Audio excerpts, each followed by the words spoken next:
Also this morning, vaccine talks. San Antonio taking a major step in the effort to find a vaccine for the coronavirus. Erica Zucco is joining us now from the medical center to explain what starts right here today. Erica.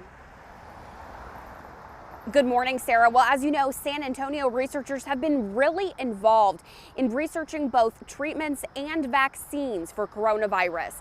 And right now, trials are set to begin in phase 3 of a really important trial on vaccines. It's going to be happening at Clinical Trials of Texas right here in San Antonio. Now, there are more than 100 vaccine candidates in the works worldwide, with at least 5 in the U.S. working with the federal government with funding help from the CARES Act.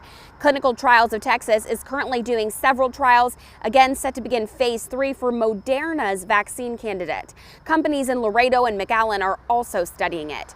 Volunteers are going to get 2 injections 28 days apart and give additional blood samples, which scientists will use to study immune responses to coronavirus. Henry Cuellar says in a meeting with Dr. Fauci and other leaders, he pushed for the Moderna trial to consider the possible effects of the vaccine on Hispanic populations, particularly hard hit here in Texas.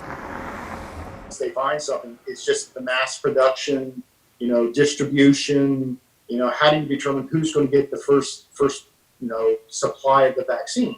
I mean, we're talking about a worldwide epidemic. We're worrying about countries all around the world, billions of people. And in addition to how that vaccine will be distributed, another question is exactly how much it's going to cost for insurance providers and for different agencies. Reporting in the medical center, Erica Zucco, KENS 5 Eyewitness News.